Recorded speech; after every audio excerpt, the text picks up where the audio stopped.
Republic for which it stands, one nation, under God, indivisible, with liberty and justice for all. Welcome everybody to the first city council meeting of December, the last month of the year. I welcome everybody here. So glad to see everybody's smiling faces. Madam Clerk, would you do the honors in calling that good roll of ours? Ms. Miller? Here. Mr. Etherly? Here.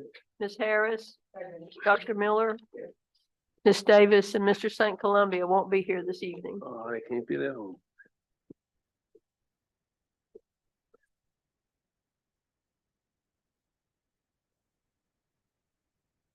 Well, Mayor, good evening. members of the council, and clerk and treasurer. Our first guest is Ms. Sarah Stocker with East Arkansas Planning and Development District. We have sets of that she would like for you to consider. As she discussed in the public hearing, they do not have to be adopted tonight, but the sooner the better. And they start at page 4 of 122. And they're just grouped together in there. And we'll call Ms. Sarah up if she would come, I guess, to go over these. She explained to us in the public hearing that these are fairly standard. They're templates produced by the state of Arkansas Economic Development Commission. They're used throughout this region for applying for grants like this. But if you have any questions, we'll let her address those.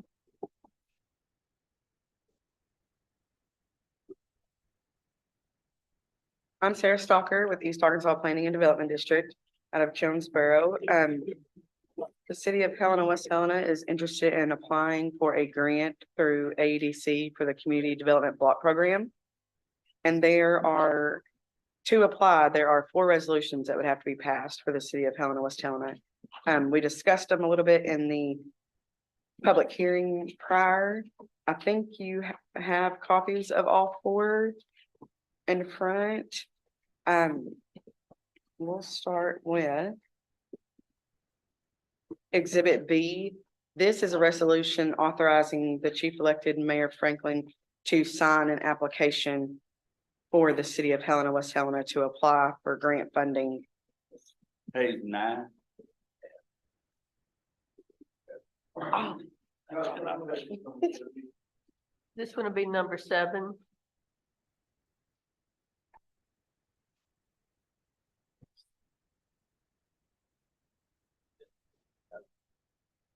Resolution number 7. Yeah, second.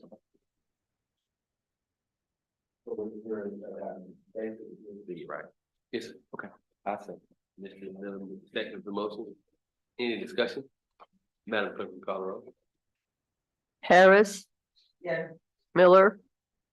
Dr. Miller? Yes. Maxine Miller? Don Etherly? Yes. 4 yes.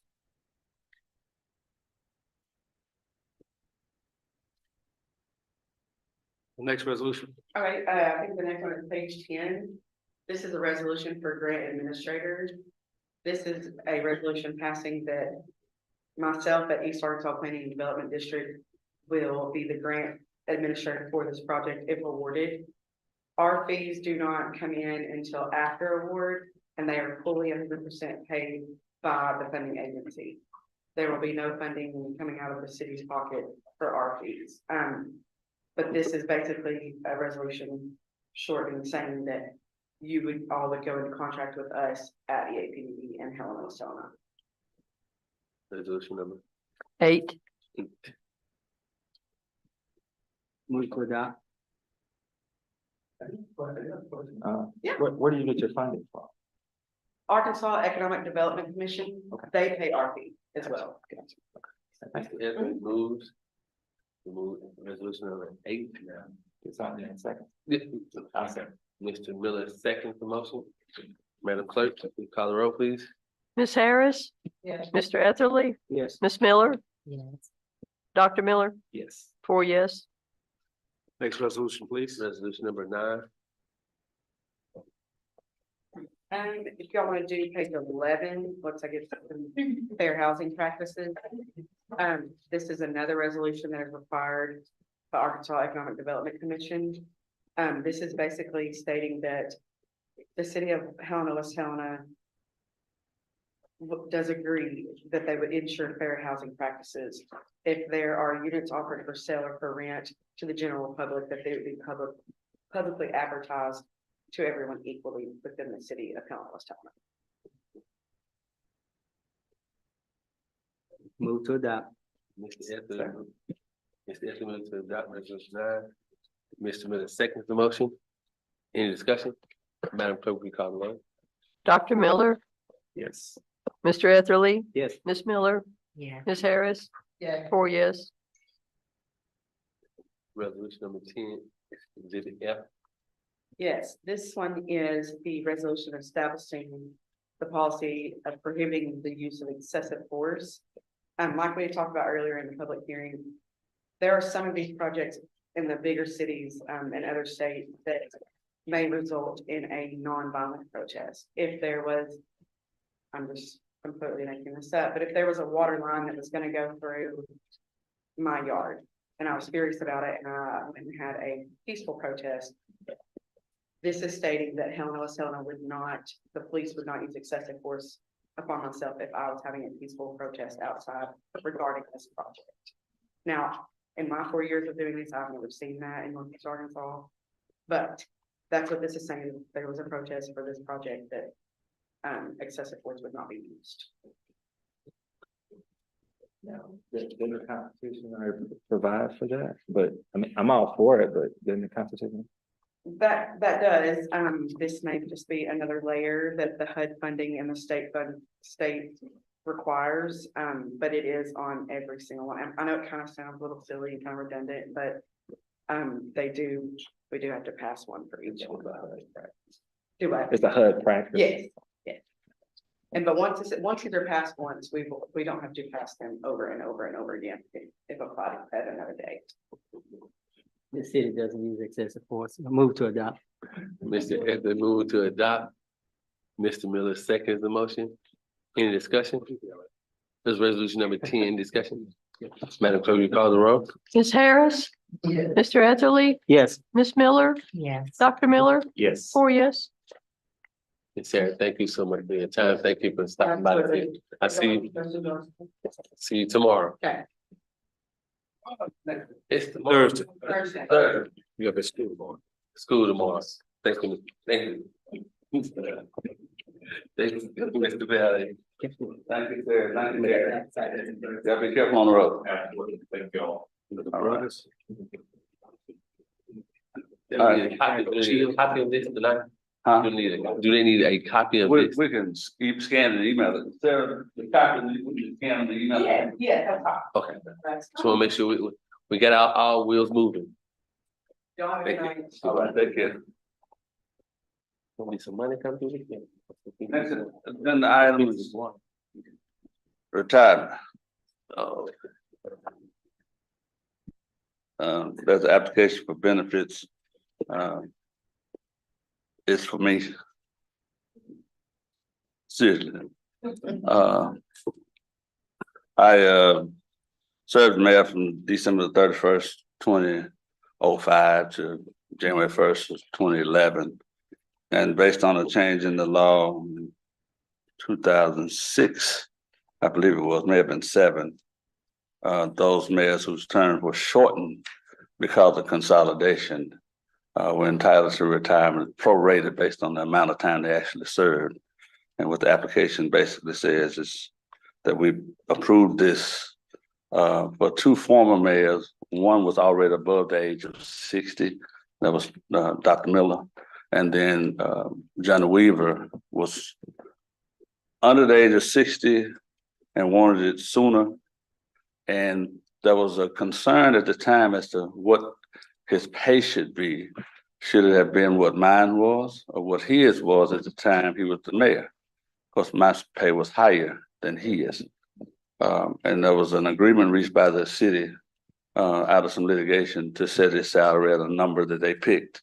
And they're paying Mayor Weaver based on that. Since that time, they've changed the law to clarify that the salary that a mayor is entitled to is what he or she earned at the time that they were the mayor. And so the application basically states that I turned 55 a couple of days ago on the 7th of December. And and I should get retirement benefits on that basis because in this city, the mayors get retirement at the age of 55 now because of the compromise we made with John and Weaver. The salary, I thought it was 99,000. What Miss Clash presented to me was a W-2 that said it was 97,000. They don't look that up, but whatever the number it is, that's no big deal. And the Attorney General's opinions that are attached just kind of explain basically how that works and why I would not be required to leave work now because I'm not retiring as chief of staff. I'm actually in APERS now. I'm retiring based on the previous service that ended in 2011. It actually goes through this thing about what the definition of retire means. It doesn't necessarily mean a cessation. So I just asked that the city council would approve my retirement.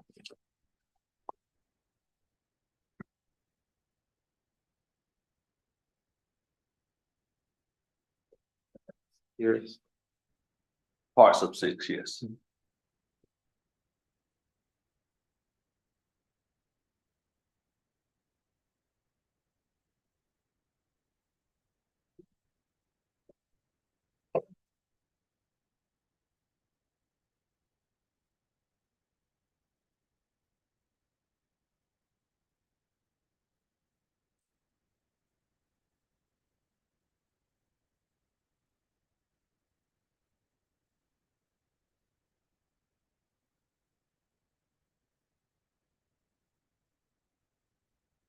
Is there any action from the body at this time?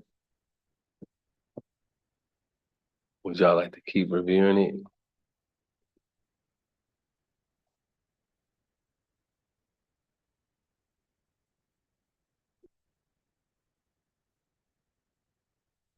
Could we have a little bit more time to study and look at this?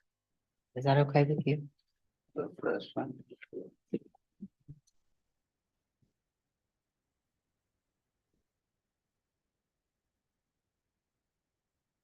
The next, Ms. Miller's asked for more time to study and review that. Yes. The next item is routine business, the minutes. And I'm not sure which sets need to be approved. Thinking you may have already done October 3rd and 24th, but I'm not sure. But yeah.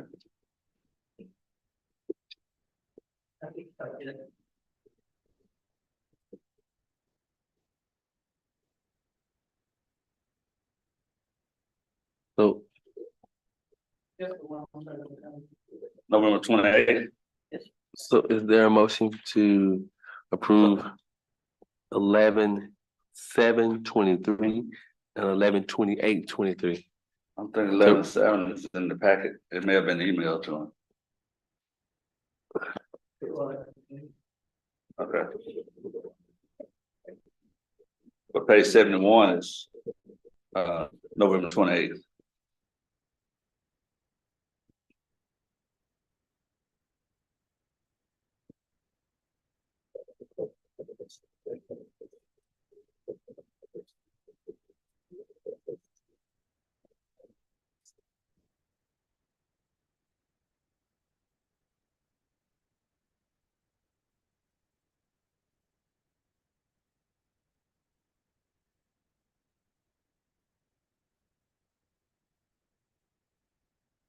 Quick question. Are we going to talk to the county about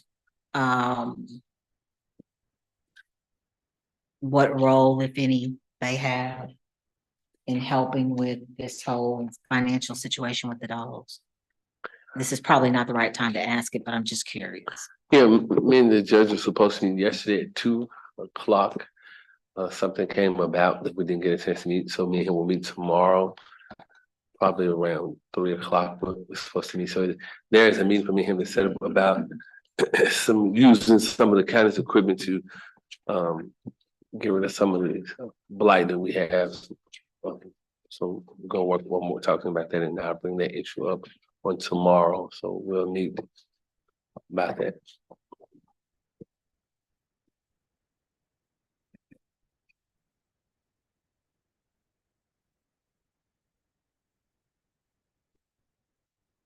Is there a motion to handle meeting for 11/17, 11/28/2023 to adopt those minutes?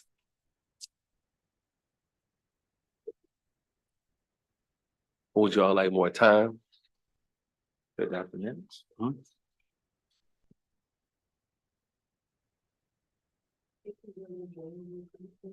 Oh.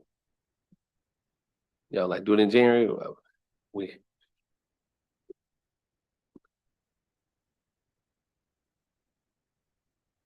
I make a motion that we approve the minutes. Ms. Miller moves to approve the minutes for November 17th and November 28th, 2023. Is there a second?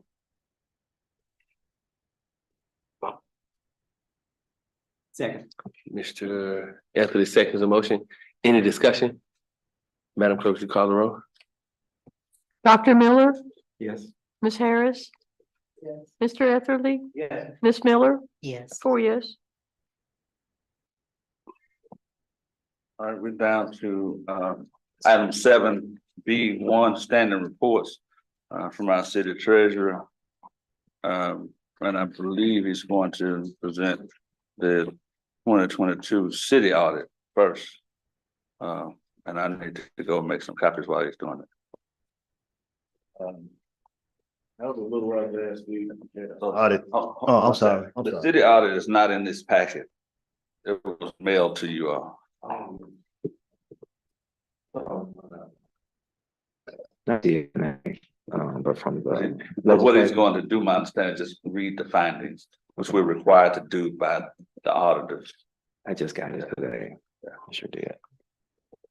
All right, so I went to the hearing last Thursday, and everything went pretty good. To me, the audit isn't bad. It's not terrible. It's the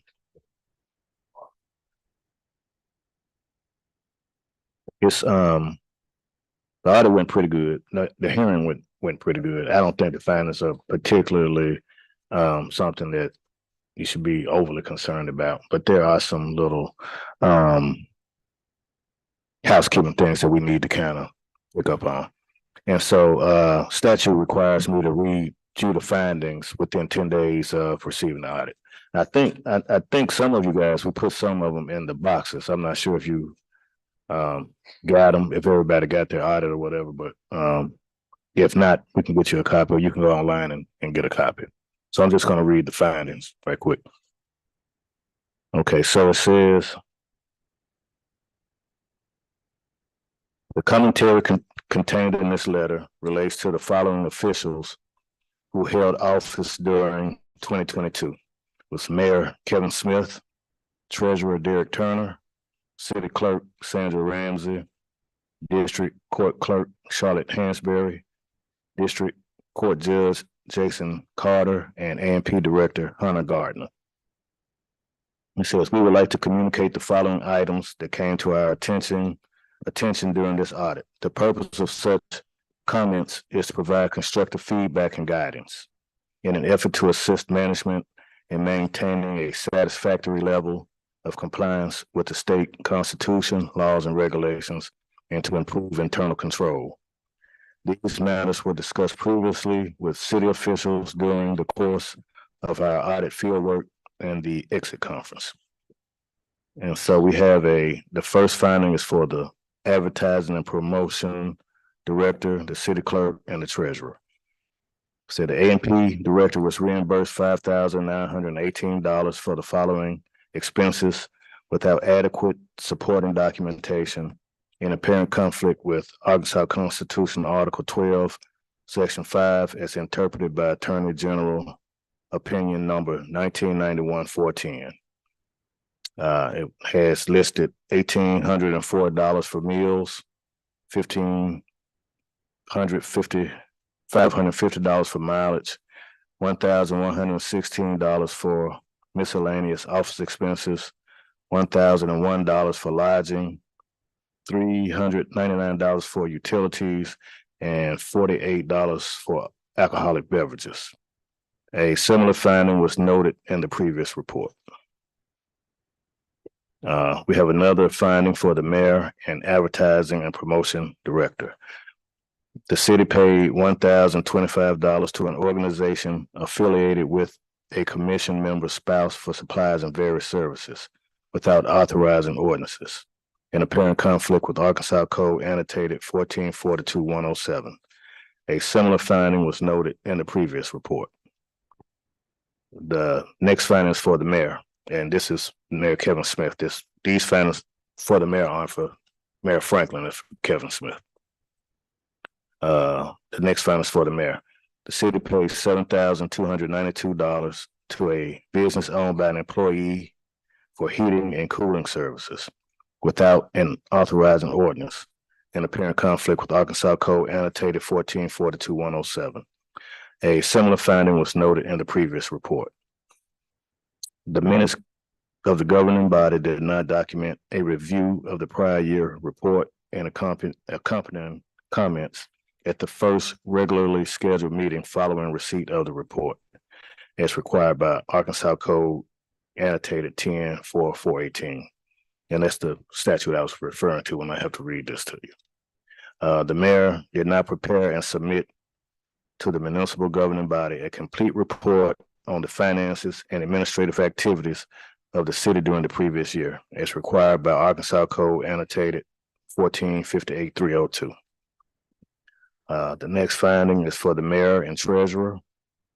Street fund expenditures exceeded appropriations by $227,751, 21%, in non-compliance with Arkansas Code 1458-203. The American Rescue Plan Act fund budget was not amended for $1,194,677 of expenditures. A similar finding was issued in the prior report. And so most of that, all of that actually is the city council refused to amend the expenditures for Mayor Smith last year. They amended the payroll, but it was certain expenses that they didn't want to amend because they told him not to buy an excavator. They told him not to do certain other things. They didn't make appropriations. And so amending those, amending the budget would have, in effect, have them approving it. And so they didn't approve the appropriation. So that's the reason those findings came about. Now, it's kind of imperative that we kind of have to amend the cities do it. It's like routine to amend the budget. And so if you guys don't have any conflict, I think everything that the mayor has asked you for, you've approved it. If it wasn't in the budget, you've made appropriations, but they like to see the amendment in a written form. So I'll be working on that sometime in February after we pass the budget. Then I'll work on the budget amendment at that time. Okay, so yeah, well, for this year. Oh, okay. So when we do the budget for 2024, after we pass that budget, then I'll start working on the amendment for 2020. I'm working on it now, but I haven't yet for 2023. Gotcha. Okay, so this is the finding for the mayor, treasurer, and city clerk. The city did not remit payments as specified in 3 finance purchase agreements. 5 of 9 payments totaling $9,923 for an excavator. 3 of 12 payments totaling $24,540 for an articulated truck, and an annual payment of $32,505 for police body cameras. Now, the excavator, I already explained to you, the city council said that they didn't approve appropriations, and so the city council asked the mayor not to make payments on it, but I think he ended up making some payments on it anyway. So that has to do with the previous finding with going over budget and things like that. Okay, so you had another finding for the treasurer. Your annual financial statement was not published by April 1st of the following year in non-compliance with Arkansas Code 1459-116. I think I got it in a couple of weeks later. It slipped my mind, but that's the first time it's happened in like 9 years. And so I'll make sure that it doesn't happen again.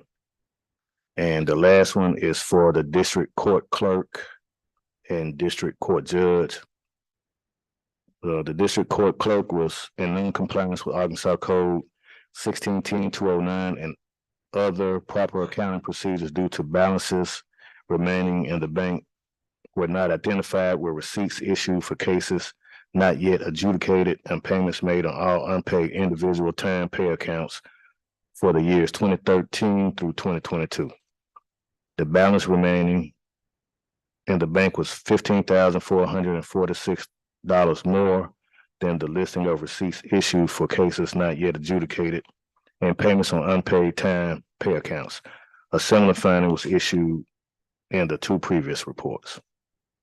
And in conclusion, it says this letter is intended solely for the information and use of the Legislative Joint Auditing Committee, the City Council, or local governing body and city management, and other parties as required by Arkansas Code, and it's not intended to be and should not be used by anyone other than these specified parties. However, pursuant to Arkansas Code 10-417, all reports presented to the Legislative Joint Auditing Committee are matters of public record, and distribution is not limited. And so that's the report. If you have any questions, I can answer. I have a few. I agree with you. It's definitely not as bad as it could have been. I've heard some audits are much worse. It's really not that bad. But the first one is it goes without saying, the alcohol being reimbursed. But we'll keep it moving on that. I think We'll believe that's probably that it was turned in. He forgot to. well, I think initially it wasn't very detailed, right? And so when they found it, they asked us to produce some more detail, and that's when they found out. Yeah. But I think, did you tell me that some of the commissions could purchase alcohol? So this is for the A&P commission, and I think it's. I never heard you can ever purchase alcohol For A&P from a commission. state and be reimbursed for it. Some of the other larger tourism commissions do purchase alcohol, but we didn't here. And I believe the auditors No, state funds. state that it was. Not in the these state funds, city funds, you can. not necessarily city funds. They Oh, use their own. yeah, now if they had. Yeah. If they had other funds, like if it was, other non-discretionary funds, they could. We were talking about the Like a foundation or, beverages and saying that the A&P commission, we weren't could, sure if but it was not- necessarily not not allowed with the A&P commission as far as alcoholic beverages, or do you know or not? Not allowed? Yeah. I'm asking. They told us that it was not allowed. Okay. Right, and we have no policy that authorizes. Okay. Right? At the time, I tried to tell Mr. Gardner that we didn't have policies that Okay. allows it, but as city attorney, I give advice. Okay. I can't compel people to follow it. You didn't want to hear it. Okay. They were, when we met with the auditors for A&P, they just kind of explained that some of his documentation was not in compliance, but they were not, he's no longer employed by the city, so they were, Yeah, and basically. it wasn't a lot of money. It was $25 or something. 48. $48. Yeah. Yeah. So it wasn't a whole lot, just kind of a goofy mistake that she should know not to make. But then I didn't quite understand why the city got the finding for the for not making payment if the council had said that they weren't in approval of the expenditure. So can you explain that? The auditor, I mean, they, it's one of those things that They just hit you from all during. well, they won't say, they won't say that they told me this, right? It's one of those kind of things. Okay. But I was under the impression that the audit wasn't that bad, Mhm. but they wanted to convey to the public that the city wasn't in good financial condition. Mhm. And so these were some of the ways that they could kind of convey that the city wasn't Mhm. on sound financial ground. So the audit isn't bad. The audit isn't a bad audit, No, I actually. think so. I mean, But not they from felt what I like they had to put this stuff in here to make the public see that, hey, this Mhm. audit isn't bad, but they're not as good financial as it may seem. Yeah, I mean, I've definitely read it. Yeah, I mean, but that is what was conveyed. Yeah, to me. I just didn't, it's just, it kind of seemed like a contradiction, because it's, Now, yeah, and so I don't know, and I brought up the excavator with the auditors, and they said that was something that needed to be taken up in court. And then another question, I don't know if you guys will be able to answer, just the last one was with the district court, the differentiation in the, what was submitted on the receipts and what was in the bank account, the reconciliation. What, they don't just reconcile from the bank account? She reconciles her bank statements. Uh-huh. I see them every month. I review them every month. Her bank reconciliations, they reconcile. Mhm. They balance. Mhm. It's something with a balance that was years ago. Mhm. And so Mhm.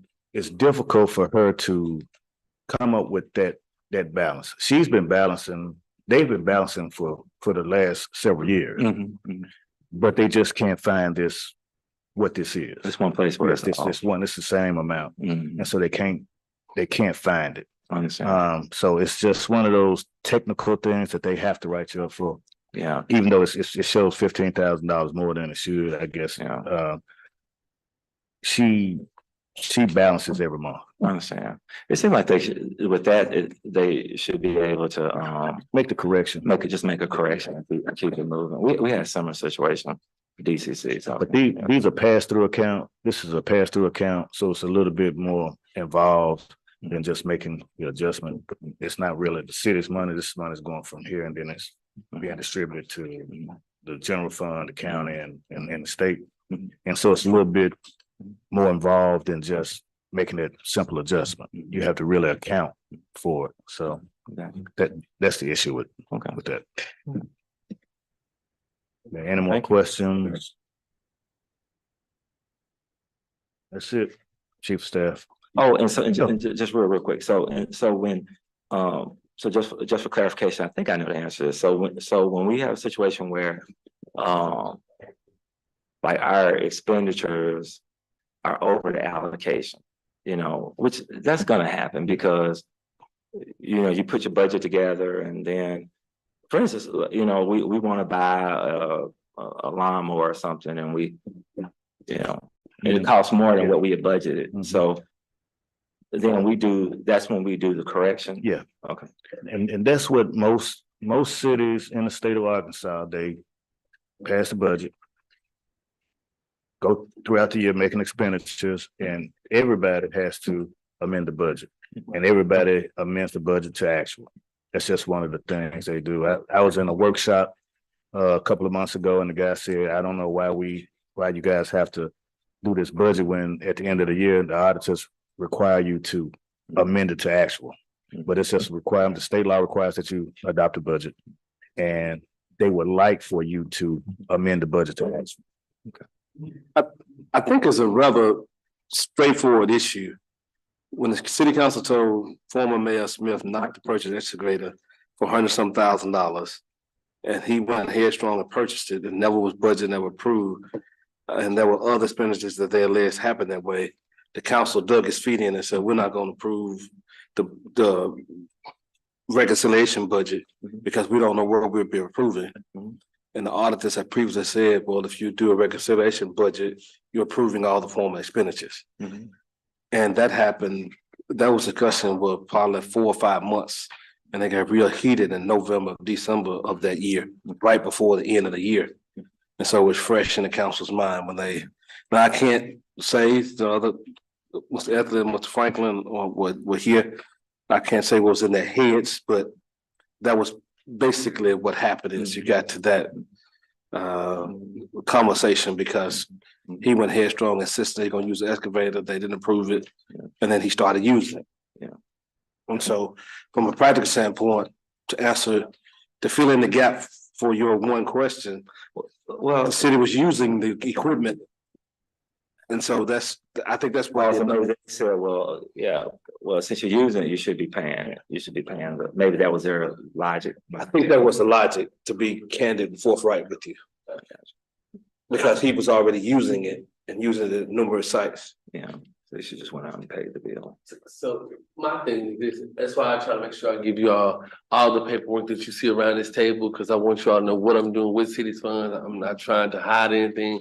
I'm gonna flood you with paperwork because I want your approval on everything that I do. There's not something trying to sneak in on the back door. If there's something that I have to do, I hold off to the next meeting because I want you all to be on the same page that I'm on. I don't want y'all to be like, well, he didn't tell us this. That's why every meeting, I try to make sure I have the clear documentation on everything that we're doing. If it's something that I need to get done, I make sure y'all know that there's no hidden agenda behind anything. So for the last 12 months that I've sat in this seat, I made sure that everything that I have done has been above board and you all know about it. I think I can get more done by telling you all what I'm doing behind you all back and saying, I'm gonna do it anyway. That's not how it's gonna work. I want you all to feel a part of what I'm doing. So you'll know that. So that's what I'm about. So if I need something from you all, I know how to get in touch with you all or wait till a meeting and just say, hey, this is what we need. And that's how I'm operate, because I want you all to trust me. And so far, everything that I've asked for, you all have given to me. So you said that the auditors said that we were not, if I understood correctly, in sound financial condition. Yes. Okay, so going forward, I think that we've had this discussion around this table a few times about budget meetings and when are we gonna have them? When are we gonna get line by line what's going on? I know I've asked several times. And so, I would be interested to see just everything, because I don't know that I understand all of where everything is being spent. And I'd be interested to see, some of the contracts that you're having to deal with that are below $5,000. Because at some point in time, those things I would think begin to start piling up as well. Those are the kind of things I'm interested in seeing. Every country. And are we gonna have an opportunity to Right. see all of that? Everything over $5,000 has to come to you all anyway. So I don't do anything. If it's above $5,000, it comes to you all. I don't get the city clerk or the treasurer to do anything like the lawn contracts. All those things came to you all. There's no contract that I'm gonna go over $5,000 repeatedly and then say, oh, this is what I did. So anything that happens comes to you all. If it's $4,800, if it comes again, I'm gonna have to come to you all. So that's what I've always done. So there's no contract that's over $5,000 I'm not bringing to the table, because I seen that done when I was in your seat, and I won't play that kind of game with you all. So if it's something that needs to be brought up, it will be brought up. So Madam Clerk and Treasurer, there has not been any check that I had you all to cut that you all don't know about. So we wouldn't. Well, I guess what I'm sort of interested in doing, if they brought it to our attention that we are not in sound financial condition, There's a reason. then, well, okay, but I'm saying that if we are going to make our budget healthy going forward, I think that it would be good practice maybe that even though it is under 5,000, that we sort of have an idea of those contracts as well going forward. And then that way we can sort of, because I know in my own personal expenses, 500 here, 100 there, 20 here, 40 here has a way of adding up. So if there was a way that we could, make that best practice going forward, then perhaps we could sort of see where we're losing or where money is sort of going. And And I'm just bringing that out there. I mean, they may not agree, but No, I agree. if, Before you, city attorney go, most of our money is being spent on repairing of trucks, garbage trucks. That's the bulk of your money that comes in, Madam Clerk and Mr. Treasurer, am I correct? The bulk of our money is spent on repairing old trucks and trying to get equipment going. So that's where our money is being spent. You know, if you know your garbage got picked up, if you got hydraulic fluid in your front yard, you know, we had to tow trucks back to the yard. So whoever the parts, you know, and that's why, you know, some of our, we having problems with some of our accounts trying to pay them. You know, the cylinders took them up to Memphis. It's about what, $6,500 or better to get some cylinders. So, and the truck still ain't working. It needs some new parts.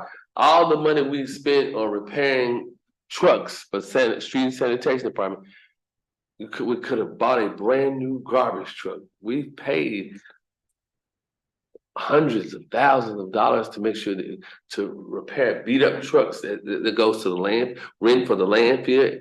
Every month you all approving what is it, $16,000 to rent dump trucks and things like that at the landfill. Added up, we could have bought it. The financial issues with this city is your equipment. Thank God that the street and sanitation department has a lease turnaround where we can lease lawnmowers, so we'll have that issue. You know, we a lot of our money goes, and then you look at the gas that we're paying. So, you know, it's a lot of old. And I know I'm beating the dead horse, but old equipment. You know, we just can't. So that's where your money is. That's where all of your money is going. and I think it would be healthy for us to see that. Instead of disappointing Mr. Roosevelt, because I think he was a little upset the last time that we did not go and purchase what he needed. And I know that we've had a lot of problems with trash. I know mine wasn't, and it's not their fault. I understand that. But I think that as a body, for me personally, it would help me to make a decision quicker and faster if I'm seeing where he's coming to me and saying, but Miss Miller, you know, we had to spend $100 on this, $200 on that, this and that. And if I can see a running total of that money and see it department by department by department, I think that would be helpful, is all I'm saying. We started on department head means they're starting to, you'll see paperwork on your desk of reports on what's going on with the equipment. That's from the water department, police department. Police department got some vehicles that are down that needs new motors in vehicles. So the department heads did their best to tell the body all their issues that they're having with their equipment. You know, thank God y'all brought 2 tractors that can help cut some of the grass on the side of the road. Or, you know, but you got a garbage truck 29 that takes care of the handicap route. You know, we've been talking about that. You know, it's a lot of issues that we've been talking about that it still financially has drowned this city. And it's going to continue. Yes, sir, City Attorney. I see you itching to talk. I'm gonna let you have it. So you all saying the same thing. As I've said many times, I think you all just have to have some budget workshop from time to time. City council's free to at any point say, this month, let's have a budget workshop on this issue and let's have a working session on this issue and just do it. Because you're still arresting the fall on the loss of the jail, the $500,000 a year. One of the things that's happened is the slow grind where you used to be able to just simply pay for these repairs or buy new trucks. And the mayor has said many times that he wants full disclosure to you all. You all want to know, so I think you all could get into it where you're just having these financial sessions for as long as it takes. There was sometimes we did it in previous administration for 2 or 3 months till the council had a clear understanding that we're meeting every week. But I'm not suggesting every week meeting, but whatever makes you all feel comfortable, just you're all in charge of the finances. As a body, you all make decisions and just do it. I mean, it is what it is. Attorney Valley, in all due respect, we've been around this a few times this year. We've talked about it a few times this year. We keep setting these budget meetings And then we look up and the agenda is full of everything that has nothing to do with the budget. Now, that's been my experience, and I've missed one meeting because my grandbaby was sick. And, you know, we keep talking about it, and yet we've not had a budget meeting that I know of this entire year. This is what I can say. A budget workshop. I've been to them. A budget workshop is fine. All that's fine. But we meet twice a month. The same issues that you're gonna get in the budget workshop, you're getting right here. The clerk gonna tell you about the finance, the treasurer gonna tell you about the finance, you all are over the finances.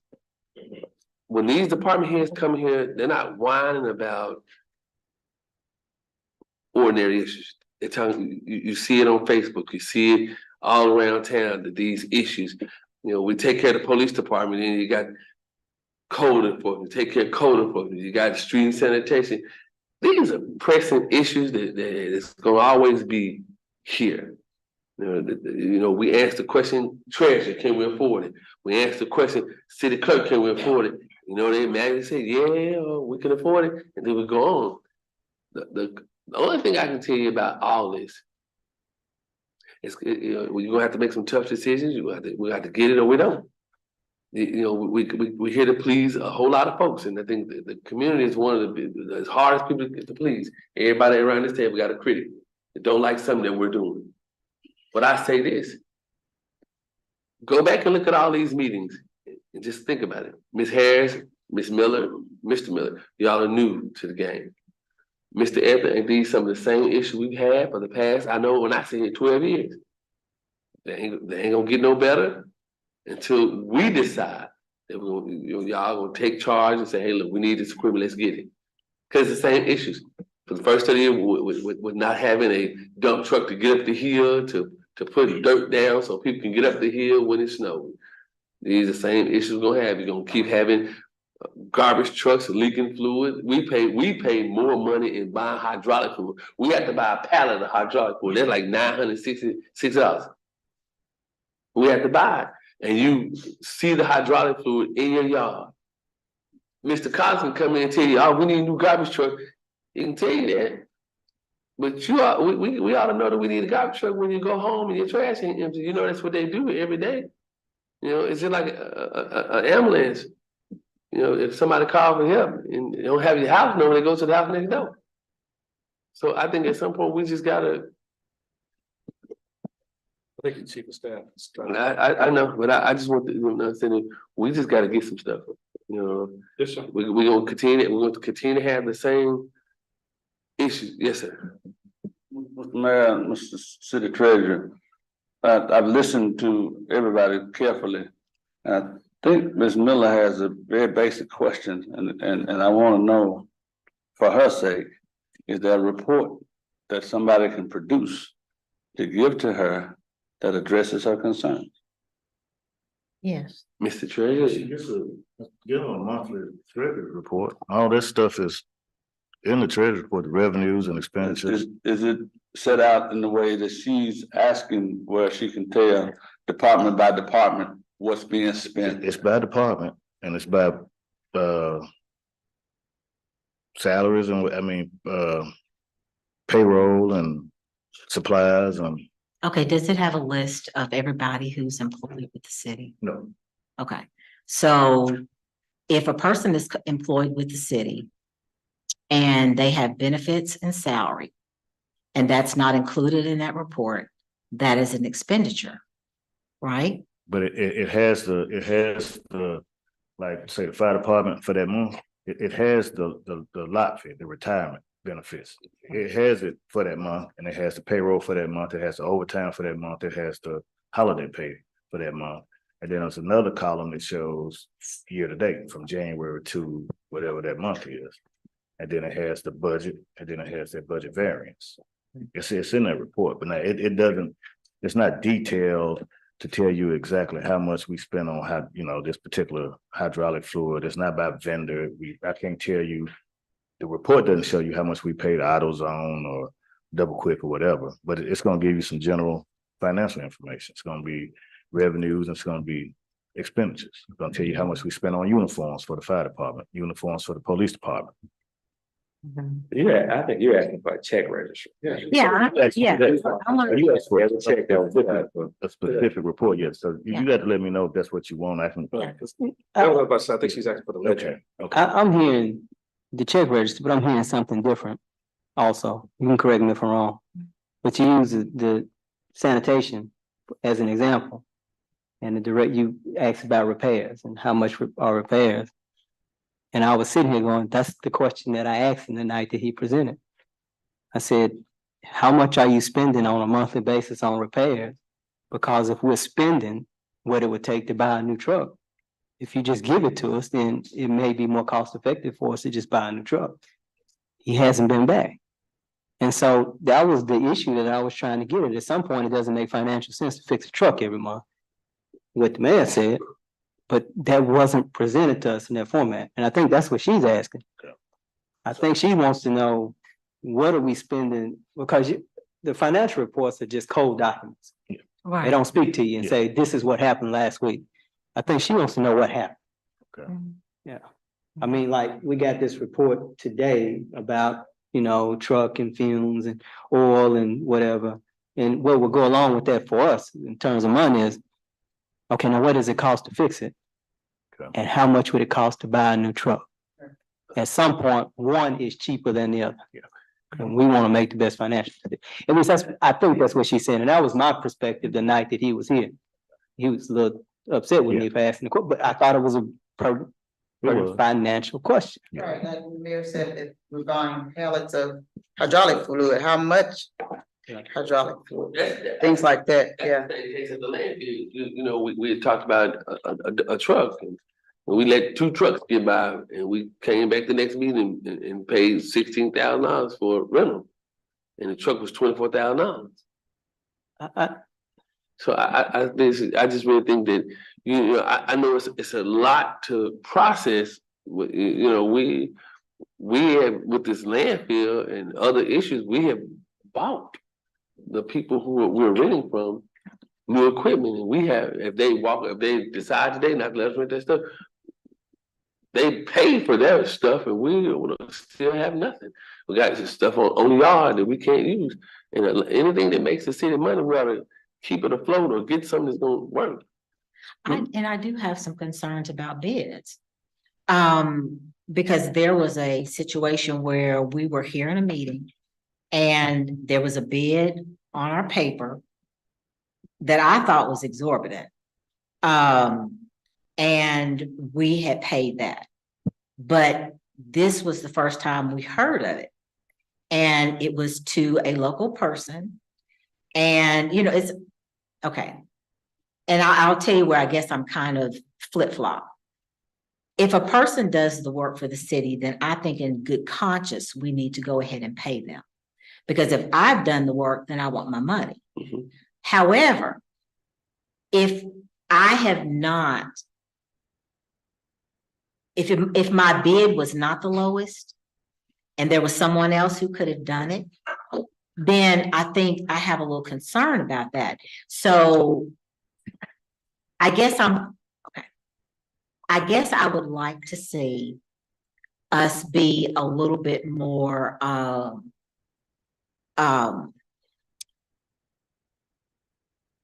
consistent with providing bids, any and all. Who was it? Any and all. And all of that. I'd like to see that. That's part of it. Okay. All the expenditures for, repairs and how much it costs for this and what did we spend on this.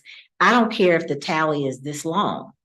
I would like to see how much we spent, like Ms. Attorney Etherly said, I think that's important. I'd also like to see who are we employing? What is their job? And I've been saying since day one, job description. What do you do? What's your salary? Why are you here? I'd like to see all of that because I think if we're going to make a healthy budget, then we need to have a very clear roster of everything and everybody so we can see if there's any areas where we're overlapping and we don't necessarily need. And we can kind of have those hard conversations. I think that's Mhm. that's where that's why you all have the budget. So you see the budget line item by line item, you see each name of each person, you go through that. What I used to do when I got the budget, I got a highlighter. And if I saw something highlighted when we got to the budget workshop, and I said, hey, we got this, you go through your budget, make your highlight it. That I see John Doe gets this to get that, you highlight it. And if it looks two of the same, then you come and say, hey, I want this removed out of the budget. And that's how you make your sausage. If you don't want this, take it out. If you want this, take it out. That's why you all have time now to go through this budget. If you don't like something, take it out. And that's up to you all to approve the budget. I mean, that's it. If there's gonna be contracts, I'm pretty sure all contracts come to you all. Before, like any lawn service, whatever, they come to you all. You all pick the bid. Once the bids come in, when you all approve, we put people to work. I mean, so I'm never gonna hide anything but to this budget. You all go through line item by line item, and when you meet with the police department, fire department, street and sanitation, admin, whatever you do, you decide, hey, this is what I want to take out. And when you pass the budget, it knocks whoever that you want out. That's it. Okay, so when are we going to have a meeting You are. where we have no community members? You And can't in have all due respect, please don't Facebook make me famous. But if they're a member of the, if they're a member of the community and they want to come and speak about X, Y, and Z, and it has nothing to do with the budget, can we put them off to another time? Can't do that. And then why not? We can't. No, she said, well, nobody, no Facebook, no nothing. No. No, what I'm saying is What she's saying is that the business on the meeting is strictly financial. strictly finance. And we're not having people from the citizens come in, well, since you're all meeting, we need to talk about this. And people adding on things to the agenda. So it's what she's lamenting about. That's actually like just nobody. No. Okay, so that's fine. But you tonight, you all can set the tone of when you want to meet. Okay, so when do y'all want to meet? I mean, traditionally, we do it after New Year's, When? which after New Year's, it may be a blur to you, but that's what we started off doing last year. After New Year's, we started having those budget meetings leading up to passage of the budget. And so traditionally, we just start after New Year's, although you don't have to. I said after New Year's, it was personal. I got a busy schedule. That's fine. Well, part of it is traditionally what happens if we extend this year's budget through February 1st to give the mayor spending authority from January 1st to February 1st. And then either at the end of the year or beginning of the year, because that's what it says the beginning of the year, you begin to walk through and meet with every department. And the mayor has a budget that he's presented to you. You don't have to adopt that budget. You can start right now, start riding through, nope, don't like this, like this to be changed. And then you start from there. Because the mayor's budget that he presents by December 1st is just a precursor to what you're going to adopt. And your budget is the final budget with the influence of what your gleamings are and what all your department heads are, and chief of staff and the mayor and everybody else. Just to piggyback on what Maxine said, maybe hitting from a different standpoint, but the whole thing about the employee thing, I agree with her only because not going looking at it from a witch hunt standpoint and saying, oh, this person's making more than this. More so because that's the area that I get the most beef about. People come to me and tell me, oh, you know, this person is making this and this person is this. And did you know they hired this person? And then half time I find out that person not even working for the city, or it's a myth, and so it would just help me as part of the Mythbusters, that I would know, okay, these people really are not working for the city. These people are working for the city, and that the salaries are comparable, you know, and equitable to whatever they're supposed to be making. That way I can with a clear conscience say, no, that's not true, or yes, or this is, you know, in line with what the standard salary is. So are you all asking the clerk and supposed to give you a payroll report? Yeah, just it's a list of everybody on what they make and what they. I have to give you mine first.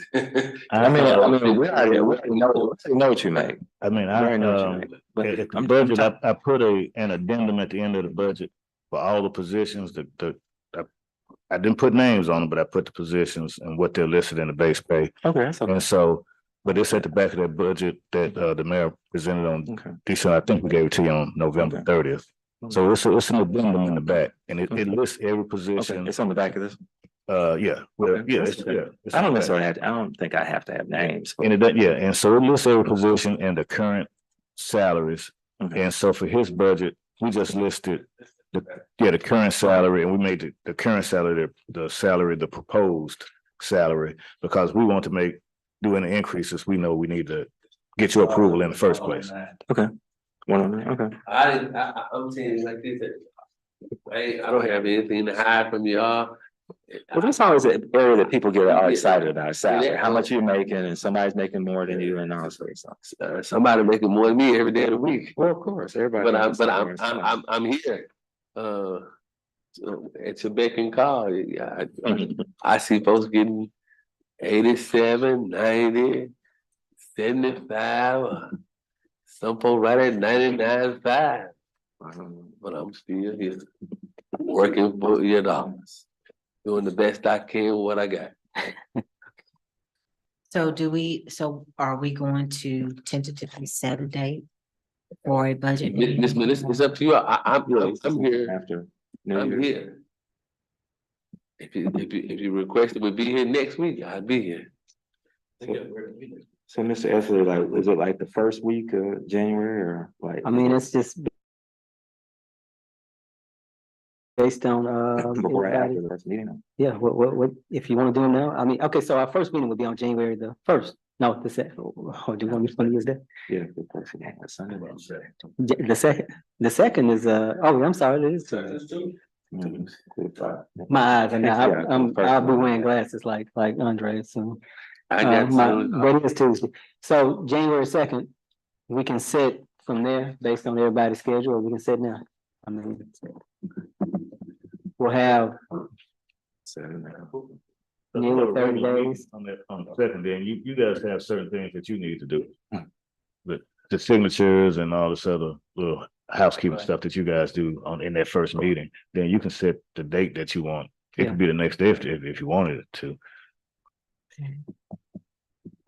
Well, Or unless you want to make that city council meeting a budget workshop. well, so January 2nd is the first meeting. Then we have the Tuesdays, the 9th, the 16th, the 23rd, the 30th. Those are all before February 1st. The other days in the week. So, I mean, I guess we could. So the 2nd and the 16th would be regular meeting days. The 9th, 23rd, and the 30th would be open Tuesdays. Mhm. So, How does the ninth sound That sounds for good. y'all? I mean, that's fine for me. Mhm. And then we can decide which departments we want to have on those particular nights. And starting in February, when the budget is passed, how about you all think about this?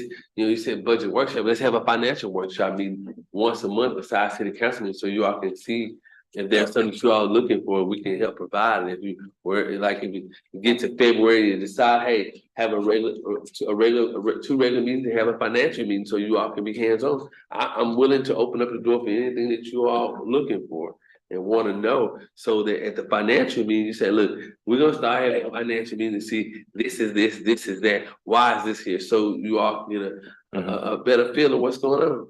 I mean, I welcome you all to whatever you all want to do, but start having a you got 2 city council meetings and have a financial meeting. So you all can see. Mhm. You know, that when the treasurer and the clerk can get you everything you need. So once you get his treasury report, then you have a financial meeting just to see what's going on with contracts, anything financial that you need to know. Just start having one of those meetings so you can say, hey, I did know this. So if you feel like there's something that's being done behind your back that you didn't approve, then just have a financial meeting to say, listen, this meeting will be strictly to handle finances and what's going on. So I'm open to that. You all can start trying to, let's set that up. Mr. League is sometime in January.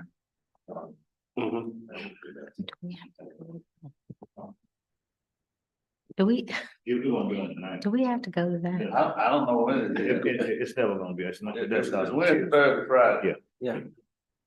It's information. So probably 10th through 12th or something. To see what other cities It's are doing. the 10th through the 12th. Yeah, I mean, we know Tuesdays will be available. Right. Yeah. Just want to remind you all, that you can extend the budget through February 1st, before this year. May I yield back to you? So, anything that, I wish y'all to put that, take that into consideration. I know it's more, but a meeting just for financial issue. Any more questions about that, Chief of Staff? What's the treasurer on the water department audit, were you going to do anything with that? I think we've included it. It's in here. Okay, that's so bad. We can do that next. I don't have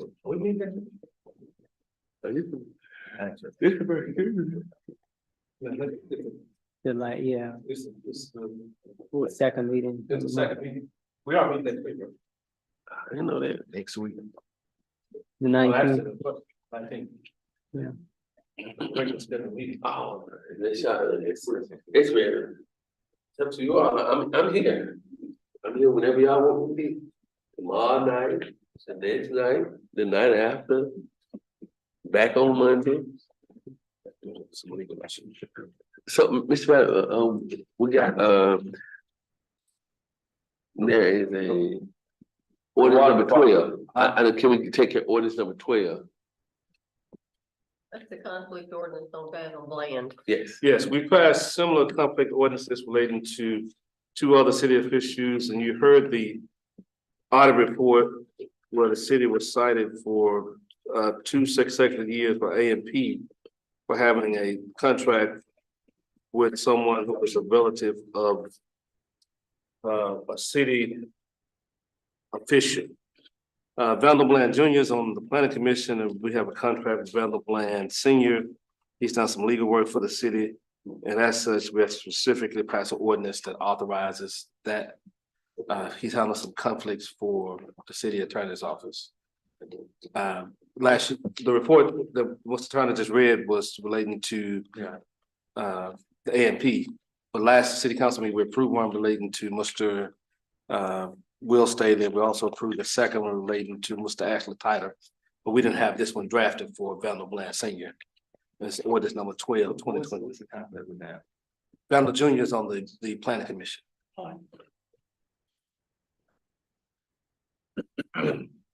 There's one error I need to correct. It says A&P commission, but it's and that's another one at the top that's a typo. But the ordinance number 12, 2023 is what's before you this evening. So in the write-up. And he hired Thrive or something. Yeah, they have to thrive. Yes, sir. And so a situation like that, you just have to get approval, right?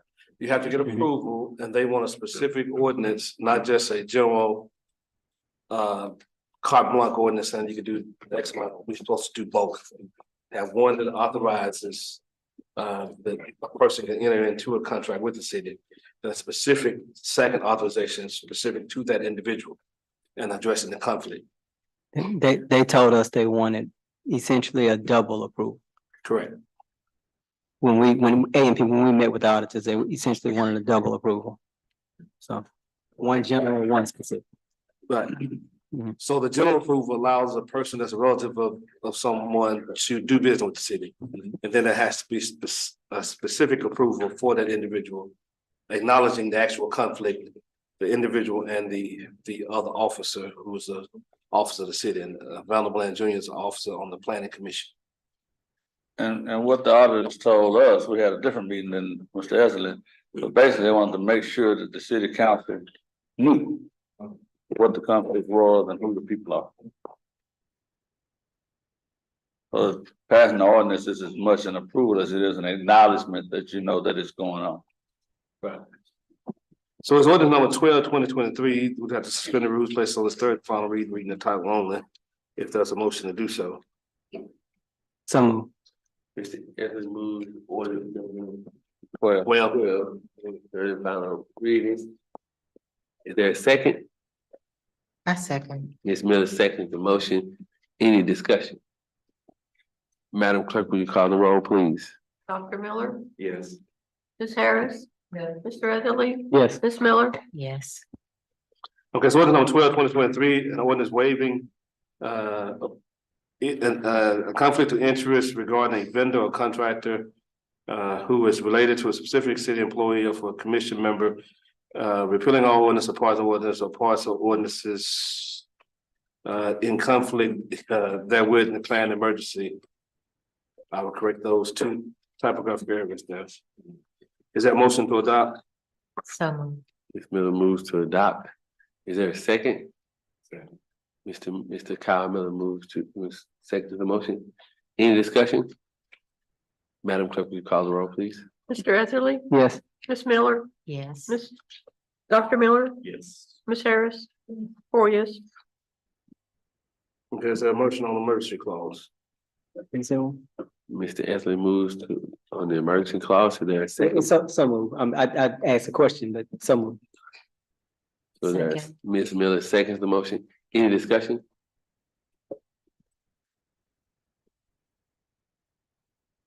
Discussion. Is there one? I see it. Yes, paragraph five. Yeah, I was looking for it at the end before, Yeah, and you put me in before. I waited on you. Okay. Madam Clerk, will you call the roll, please? Ms. Harris, Yes. Mr. Etherly, Yes. Ms. Miller, Yes. Dr. Miller, yes. Okay, may I continue? You may. I've had discussions with the Arkansas Municipal League relating to the jail has sued, the county has sued the city over jail fees. And the municipal league is seeking authorization to try to resolve the issue. They don't want to admit any liability or anything like that. The city has not paid jail fees in 2 years, other than the $20 per case that the city generates for jail revenue fees from tickets when people are convicted in the district court system. They're trying to resolve the issue. Now, currently, the county jail does not hold misdemeanors. County jail does not hold females. County jail did not hold juveniles. And so the city is currently still liable to any institution that we house a misdemeanor, we house a juvenile or a woman. We'd have to make a contract with that entity and be 100% responsible for that bill. The law changed since we had this robust discussion about it. And the municipal league had been concerned because they represented several cities in it. And the law changed in favor of the county in that at this point, the Arkansas Supreme Court says from the date of arrest until the date that the criminal information is filed, the city is responsible for all of the jail fees for felonies. And so typically, current district judge Jason Carter, what he does is he sets it off. When a person's arrested within 72 hours, they come before him. And he sets it off for at least 45 days at the request of the prosecutor. So typically every felony we pay about $45 45 days for it. And we play at a rate that's established by the county. And so though the county went through a campaign that they would not charge for it, et cetera, at this point, the law is in their favor, is what the municipal league is saying.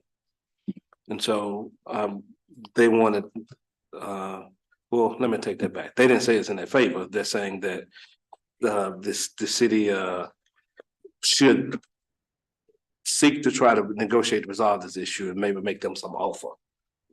They're alleging 2 years of non-payment, and this league wants to negotiate for 1 year of payment. Each year it's what is the number? It's 100,000. Yeah. I think it's 100,000 each year. I want to say my favorite words on that. But after that. Ms. Harris. After negotiation. Well, what they were discussing was, yeah, we would have to start paying. They filed what's called a motion for summary judgment, where they're asking the judge to rule in their favor. And that is why they want us to address the issue at this point, to see what the city council's pleasure was. Let me specifically look at the amount. I got an email. Are you representing?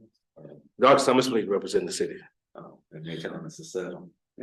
Well, they're saying engage in settlement negotiation. Yeah. That it may be, They all sell you something. Yeah. They don't never want to like. the amount approved for 2023 through September is alleged to be $44,370 through September. That's the first 9 months of the year. But Attorney Valley, I thought you shared with us that when that whole matter was voted on, that the agreement was that if we were turning over some money, then That was what the city tried to tell everyone in that, but that was not what the citizens voted on. The city loses, Mr. Turner testified, the city loses approximately $550,000 annually by the construction of the jail. The county says that's not sufficient. They want us to pay another $75,000 to $100,000 in addition to that. But the city does not receive that revenue. The revenue goes directly to the county jail. The city receives no revenue from the sales tax. Initially, what we had what was called the harbor tax or for the Port Authority.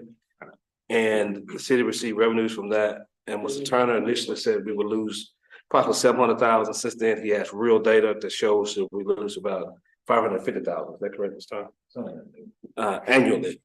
And that's the discussion you were having about finances. That's the two are directly related. $550,000. You had $550,000 a year annually for the past 5 years. We wouldn't be having none of these discussions. Yeah. And that's why I knew when they was talking about it, this jail, Mr. Well, Anthony. Look, one real, it's a technical matter, but it addresses your point more specifically. They campaigned and said that they were not going to do what they are actually doing now. Correct. But you can't hold them to it because it wasn't in the language on the ballot that the citizens voted on. Right. Kind of like you hear the discussion about the school gymnasium. There was a proposal that they floated, said we're gonna do X with the gym. But that wasn't in the millage that they voted on, so they were able to change that. So they're not held to that standard because it's not specifically in the ballot issue that they voted on. We have provided. So we were told one thing, and they're doing something different, but they can do that different thing because we didn't vote on what they told us. Correct. We voted on what was on the ballot. Right. We provided Mr. Lee copies of all the information from Ms. Ramsey, Mr. Turner, as well as the chief of the staff, and I've had robust discussions with the Mr. Lee lawyers relating to this specific issue. And the issue, while they agree with everything we've said, the issue is the question of the case hangs on this very thing that the chief of staff just said.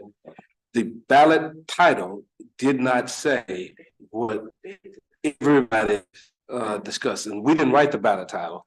County wrote the ballot title. And so while they were selling it, saying that you won't have to build anything or have to pay anything, in essence, what they've done is taken from not just the city of Helena-West, it's from every municipality. And so every municipality is slowly suffering from a jail, and they will not hold misdemeanors. They will not hold women. They will not hold juveniles. That's their policy. And so that being part of the policy, then the city's having to pay from the day of arrest until the day that the prosecutor files information for felonies, which is usually 45 to 60 days. Well, they got 60-day cutoff, right? And so, but it's no less than 45 days. And so that's what's happening, and that's how the city gets these large jail bills. The other thing We've had the chief to go back. The chief has double and triple checked the bills. His administrative assistant has double and triple checked the bills. There's no discrepancy in that. And he's here if he wants to address it, but there's no discrepancy in that. The issue is we were sold a bill of goods and the county didn't follow those bill of goods, and now they're saying, city, so keep our jail afloat. You need to pay us more money. I mean, it is what it is. Well, the other thing is that the majority of people arrested in Phillips County are arrested by those 9 police officers that we have. Correct. We are arrested, state police and sheriff's department. And so if they're in jail, is likely one of our police officers arrested. I mean, that's just, So therein lies the rub. Now, then I said we're gonna lose the case. I want to correct myself earlier.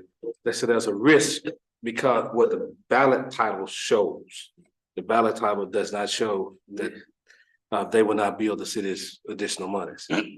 But if you look at Lakeview, Elaine, Marva, they all are suffering too because everybody benefited from the harbor tax. And we all have greatly diminished revenues from what the replacement, which was the jail tax. So the jail gets a greater percentage yes. of the former tax. Current tax is what we would call the jail tax generically. And they get a greater percentage of that. And then they're still are not cash flowing. That was memo we received earlier this year from the jail saying that, you know, they needed some help getting some people out of jail because of they couldn't bill no more for them. They needed prosecutors and public defenders, everybody to do whatever they could to get them out. Was that accurate? Yep. See, I know my feelings hurt because see, they campaigned on this jail and I didn't vote for it because I knew it was just something that was gonna cause us to be in another financial bind. And this what that is. Everybody was out here talking about the jail. A jail don't stop folks from killing, stealing either. You still got the same problem. I got a whole jail out there, and here we are. Man, I'm gonna be quiet because that bothers me more than anything. That's $500,000 could be in the city's coffers that we could do something different with, but we gotta pay the money back because these folks got out here with that old fake. I'm gonna have to catch myself. Well, that's where we are. If we're gonna meet next week, we can table it next week so y'all have more time to discuss it. If you're not gonna meet next week, I need to get them some type of decision. I'm just telling y'all like this. Chief of staff, all y'all forgive me, but that jail did exactly what did it do? Look at it. What is it doing? The federal prison got beds over there. They got a contract with everybody in the world, and they still can't pay their bills. They contract all that stuff out over there. They contract out, and what they got? You still had the same stuff that you had going on before you got to jail. They told a jail is gonna save our town. What? It showed crippled our town by almost $500,000 worth. And I don't understand that. Then everybody come back here. The city ain't doing this. The city ain't doing that. These same folks got here and campaigned for a jail. Why they at? I like to see them. No, someone right here in your hometown. Someone right here in your hometown. Now, maybe the majority of them folks who came down here and stood and brought a room full of folks in here talking about we need a jail and debated about a jail, all this. And I kept telling Donald Evans was a champion, instead of saying this is something we don't need to do because it's gonna cripple the city. Now here we are. You gotta cut goods and service. We could have got a truck for the garbage department. We could have got all these things. But these folks, I know Mr. Valley, I'm on the rant, but I say this. Then what these folks say now? Now here garbage can't get picked up. I heard somebody say they're in Oxford, Mississippi. Well, you know. That's what Maybe, well, you know, and building a house over there too. But my thing is this. I want to see these same folks who campaigned for this jail and all this stuff to come down here. Ms. Miller, the question you're asking, you're right. But if they hadn't voted for a jail, you wouldn't be saying, you wouldn't be hearing all that we're in financial trouble. Because we just gave money away. Gave no money away. Folks talking about a jail. You got one right over there. What you doing with that one over there? Go make it a haunted house so Halloween, you send folks over there and we get some money out there. Do something. When you look at Helena, when you look at it, look at these people who make these decisions who don't live here and want to control Helena. And when Helena gets like it is now, when everybody want to come here, this administration has tried to make Helena a place that people want to come to enjoy themselves and want to stay and make a home. These folks who got the money and ran, they don't stay here. Don't care nothing about this city. And here we are fighting. You got your garbage sitting on the side of the road, got hydraulic fluid leaking beside your house. You look at your police department needs, everybody needs, but then folks who got your money, gone. I'm so mad. Y'all lucky when. Go ahead, Mr. Bell. Luckily, we ain't at the beach. Well,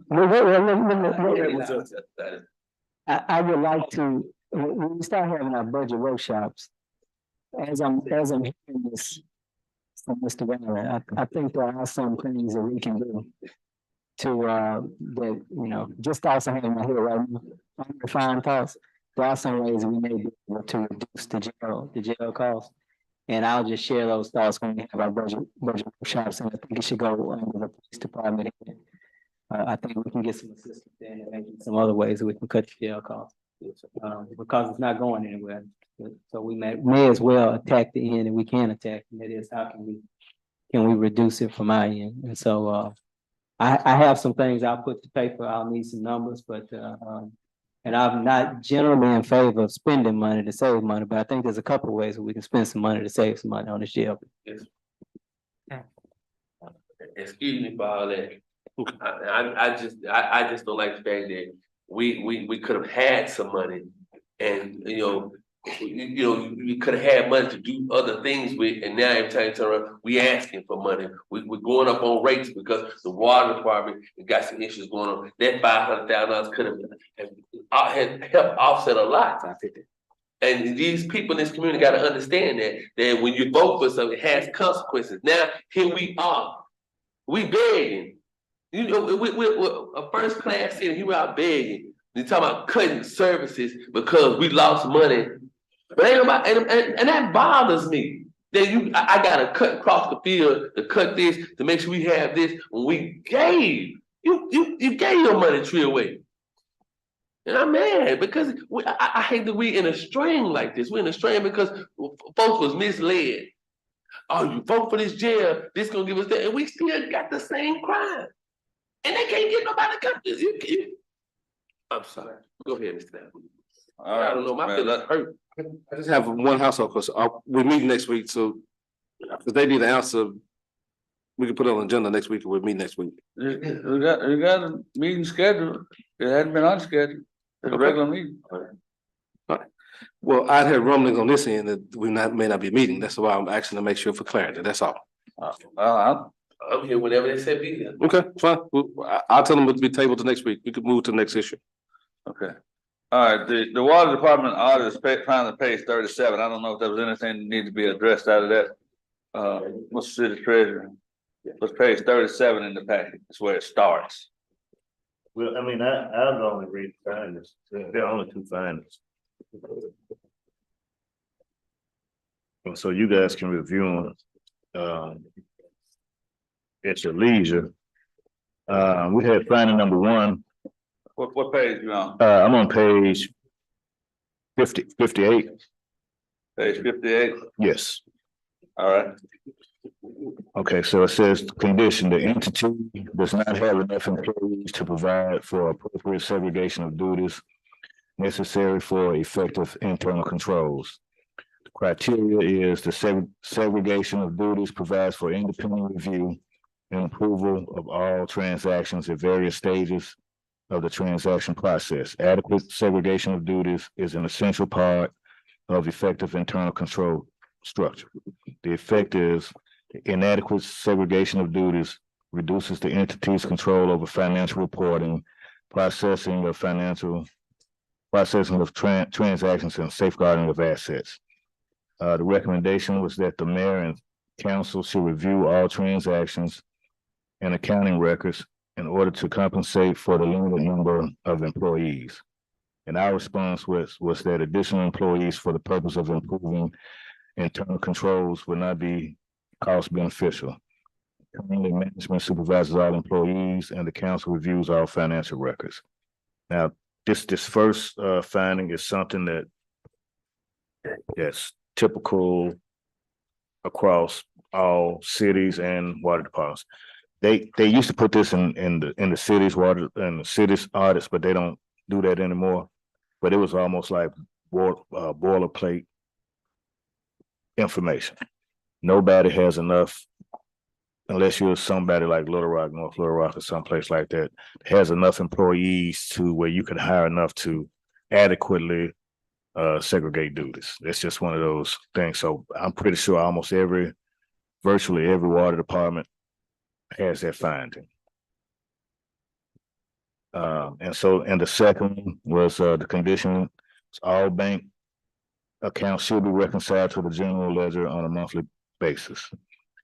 Bank accounts should be reconciled monthly to the general ledger monthly in order to ensure that cash transactions are all recorded. Recommendation is we recommend that all bank accounts be reconciled monthly by a responsible employee who is not otherwise involved in the cash receipts or cash disbursement process.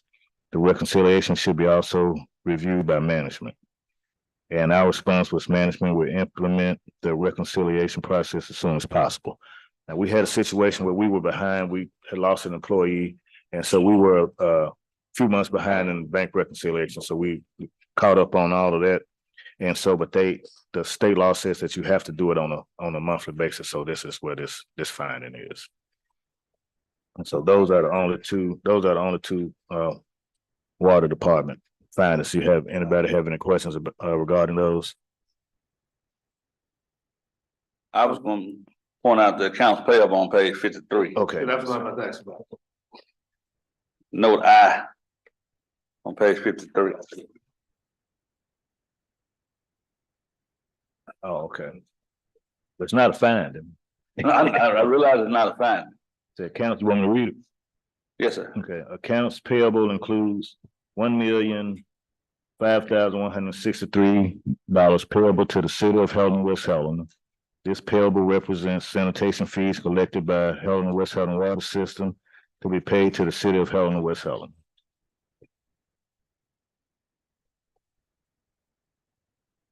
All right.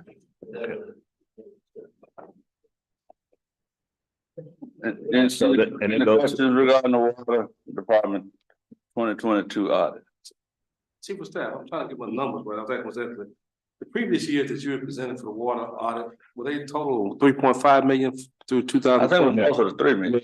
Actually, what you guys were doing, you kind of have to, you were adding each year, like you had 19, might have been 500,000, and then the second year was $1 million, and you added those two to make 1.5, but it's actually a rolling balance. So the balance at the end of that year was actually $1 million. So I'm just giving an example. It would have been $1 million and not 1.5 million. And so you were adding subsequent years, but the last year actually had the actual rolling balance. You kind of see what I'm saying? But it goes from $500,000, 1 million, 1.5 or whatever. You don't add the $500,000, the million and the 1.5 together. Then that way you'll get 3 million. But the actual balance would have been 1.5. I'm just giving an example. It's a rolling total. I understand. So you're saying the total over 4 years is $1 million as opposed to being 4 million? Yeah. You don't add each year together. That end of that year is what that balance actually is. Yeah. Because he talked to me about it. Hold yeah. Hold Ward in the account. I kind of knew, but I was just, so we had a discussion about it. Because he was wondering where y'all got that $3 million from. So. Okay. We got it from his audit. Yeah. So this $1.5 million is for 4 years? Well, whatever. That's what the city treasurer said. I don't know how many years it's for, but at the end of 2022, that's what the balance. That's what. Oh, I got you. That's what the balance. I think the first reported balance that I could find was in 2018. Okay.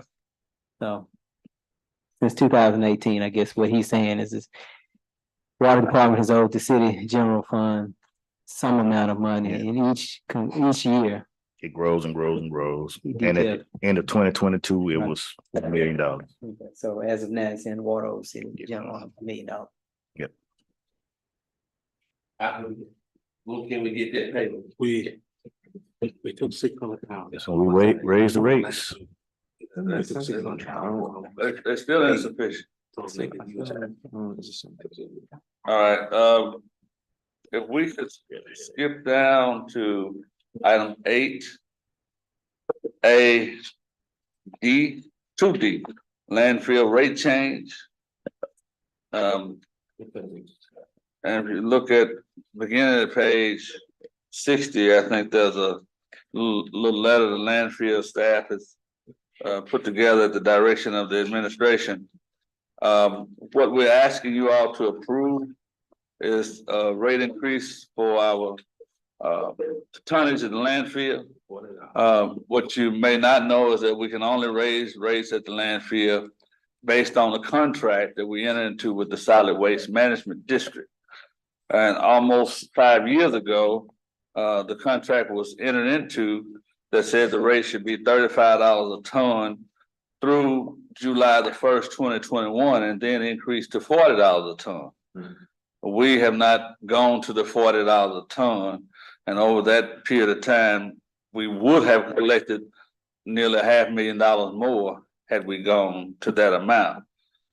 We've asked the Solid Waste Management District to reconsider the rates anyway because of inflation and all that, because the $40 amount was set in 2019. But we wanted to get the council approval to move to that $40, not a month, $40 a ton. We want to get the council approval to move the tipping fee to $40 per ton beginning February the 1st of 2024, giving the haulers and the cities and all of them an opportunity to adjust their budgets to account for that $5 per ton increase. But it should have gone up July the 1st, 2021. You shouldn't ever forego increase on your tipping fees because you can't raise them on your own anyway. You have to get permission.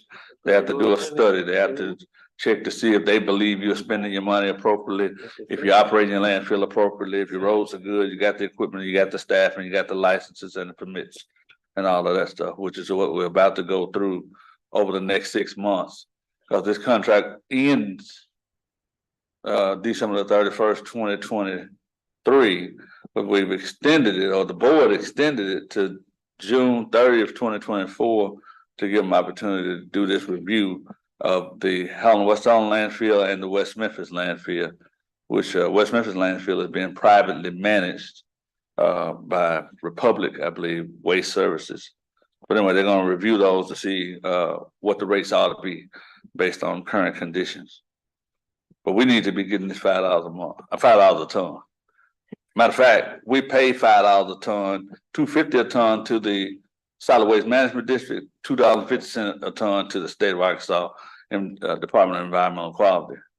So that'll help us to pay that fee that we pay out of the tonnage anyway. In what way is it related or is it not related? There was a conversation once before when Ms. Simpson was here and she was saying that there were certain towns or places that were totally bypassing us, even though they were supposed to be using our landfill. Where are we? Is that related to any of this or no? It's not related to the rates that we charge. It's related to, for example, the city of Marble is one of those cities.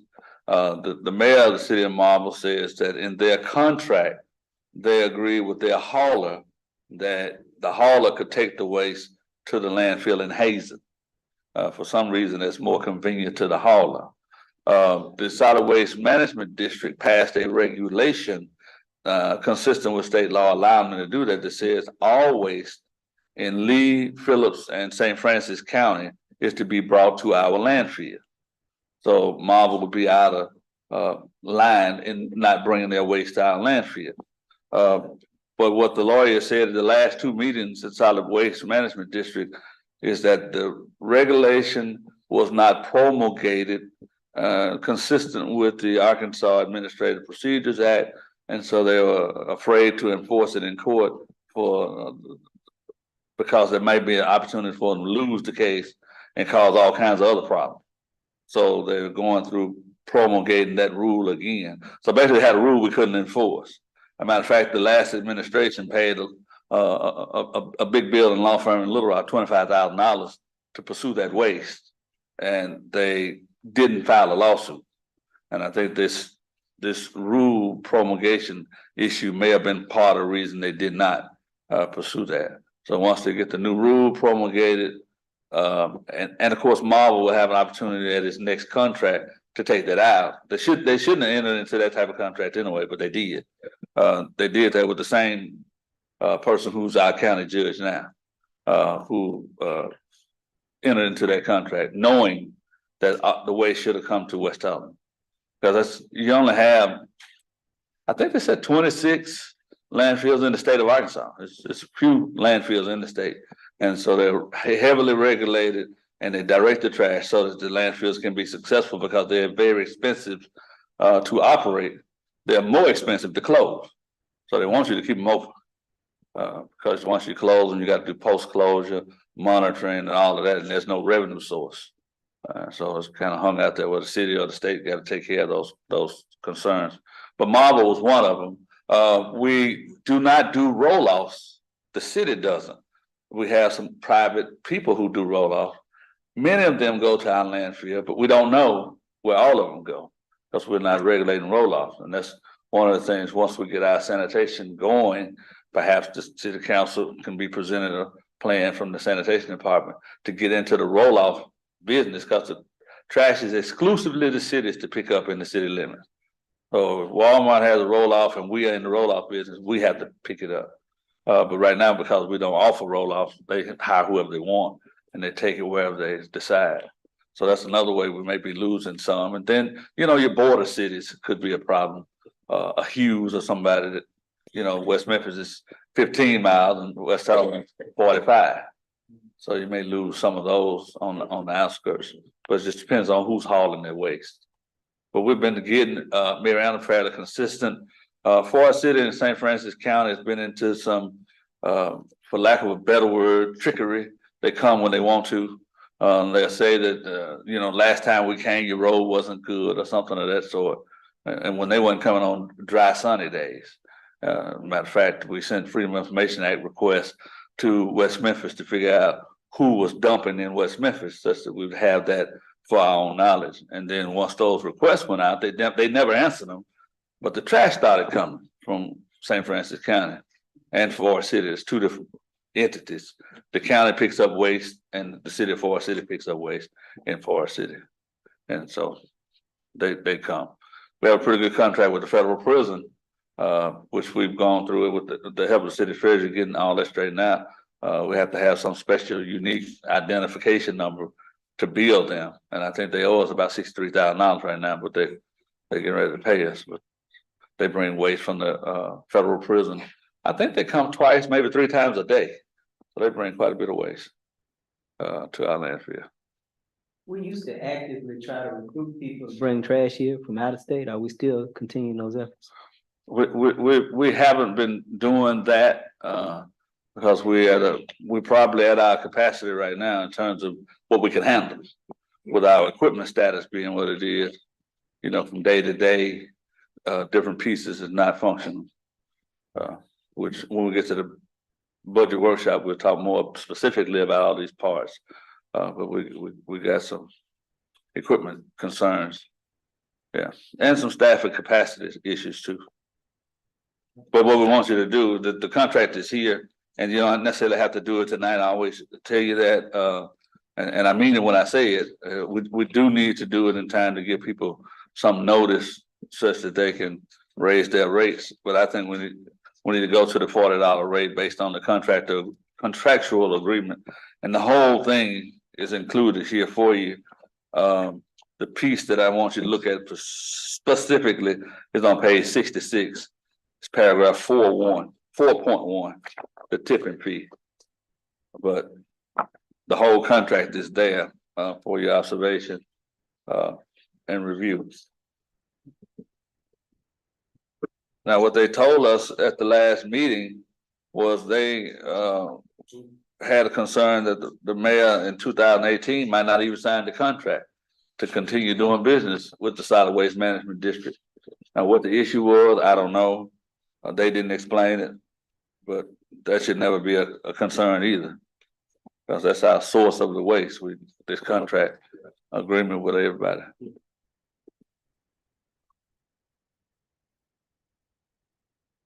So the pleasure to wait till the next meeting to review that and To take the $40?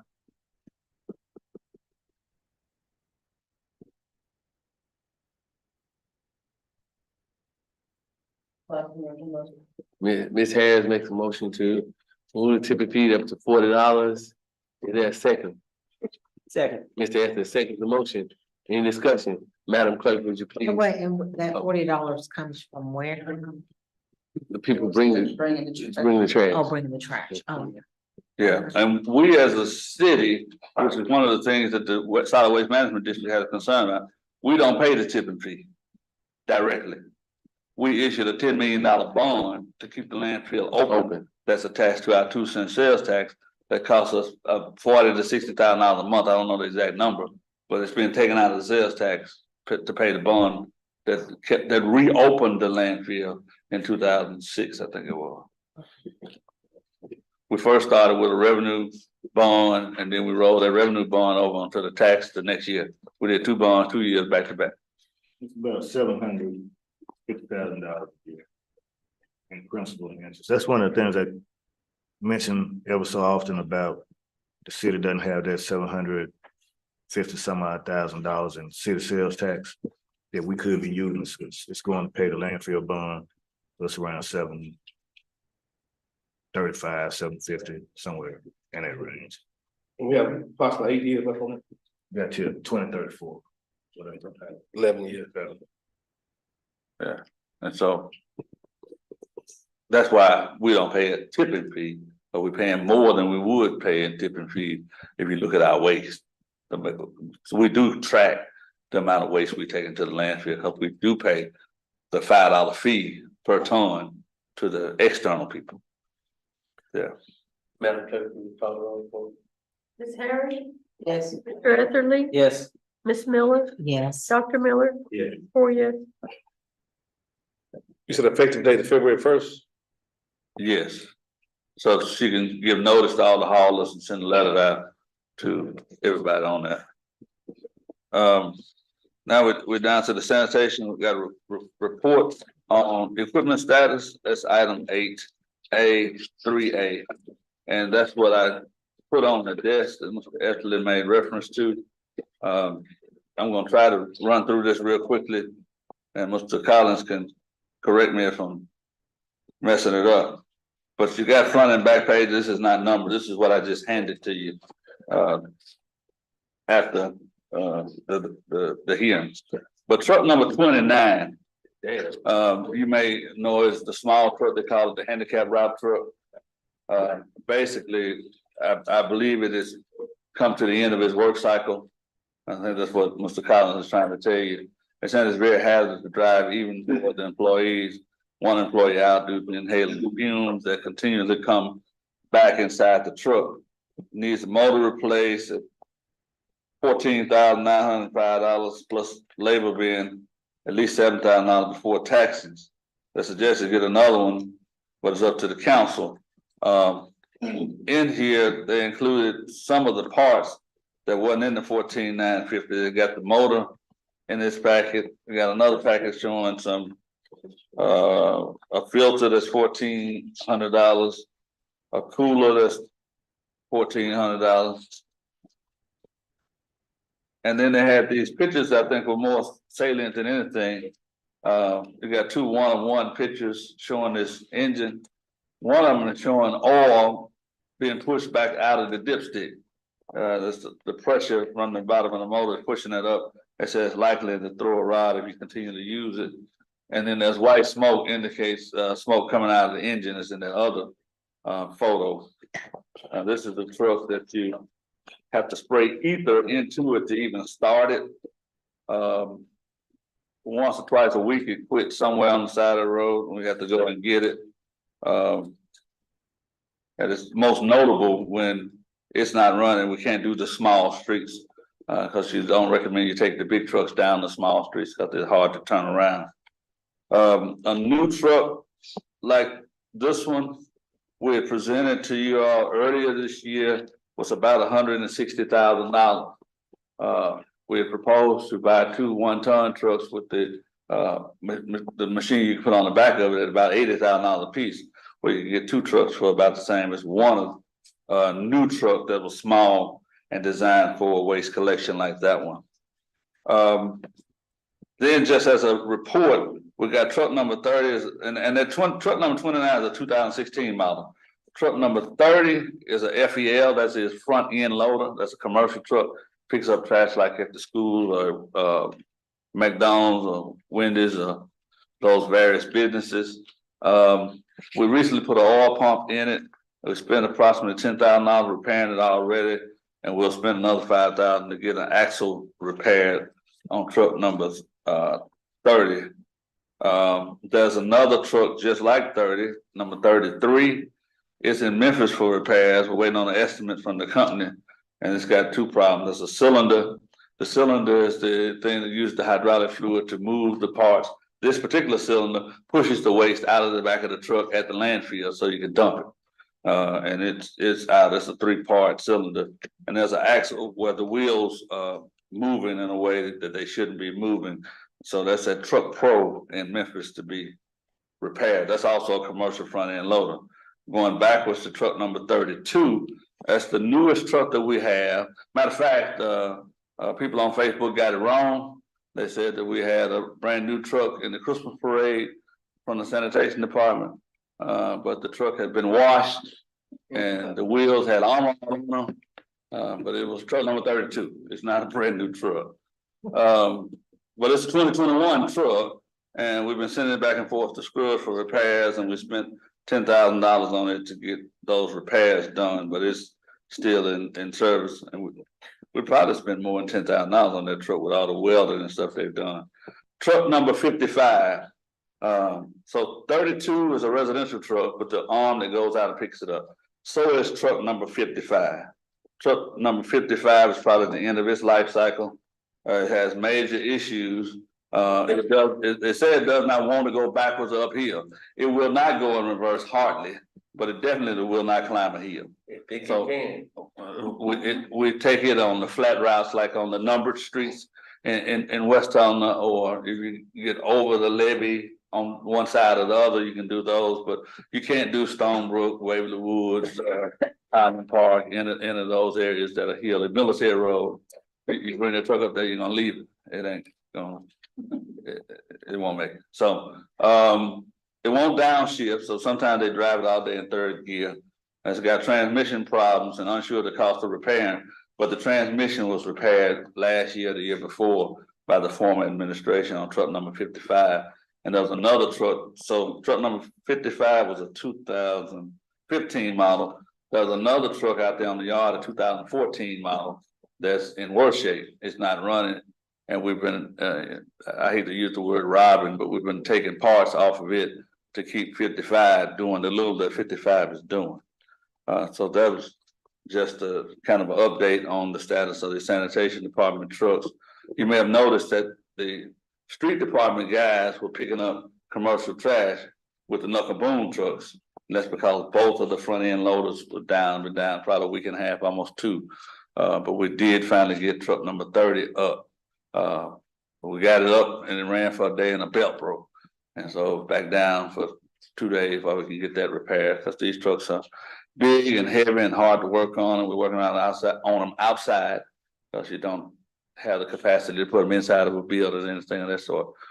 So it's bad working condition for the people that's working on them. But they are doing, I think, a good job to save the city money in terms of the repair work. You may recall on truck number 30, you authorized that we spent $5,000 with Mayville to repair a problem on truck number 30 earlier this year. But when it came back, it had other problems. And some of them grow out of lack of maintenance, which we've been trying to do a better job of maintenance this year than had been done in the past. And I don't know any reason for the maintenance issues. I don't know if they didn't have the money, the staff, the desire. I don't know. And I don't cast any aspersions on anybody, but some of these problems are maintenance related. So those are the trucks that are in service. We got other trucks out there that we need to jump. We need to sell them. Because they're just sitting there on the yard and they're taking tires off of them, they're taking cylinders off of them, doing stuff to keep other things running, but they're not running. Like, do we pay that $75,000 for? We paid $75,000 for three trucks. Yeah, we got one on the yard and two down in Mayville. None of them are running. And the company that made them is out of business and you can't get parts for it anymore. Sterling or somebody made that particular truck. So does anybody have any questions about that part? Now that doesn't give you dollar for dollar. The money is managed over at City Hall. The guys at Sanitation Shop don't have that. But we can get a report through City Hall on the money. The next item on here is the engineering report. I mentioned it to you also. That's 8A4A. It's the Bonanza Street project. I don't know the page number. I wish I had this stuff memorized. I guess it's in here. Maybe it's not. I thought it was in here. I don't see it. Oh, there it is. It's down around 119. Go back to 115 is the cover letter from that. And just as a summation, on page 115, the cost of work, they estimated doing these items, that is grading the ditches and removing excess debris and stuff like that from the relevant area. And this is the Bonanza Street, Panama Road to Washington Street. That's how they have phrased the reference. The reference says West Holland Drainage Assessment Project from Panama Road to Washington Street, semicolon, meaning and Mary Stevens complaint. So from Panama Road right there by Jackson Holly Funeral Home all the way over to the Washington Street Park, $28,000 to $30,000 if a private contractor does the work, and about an $8,500 fee for engineering. And there were pictures and suggestions. There's a 10% opening on North Coranza, so that needs to be unblocked. 50% opening on Ashland, which needs to be unblocked to get a greater opening. There's a 25% opening on North Coranza on 119. And the 120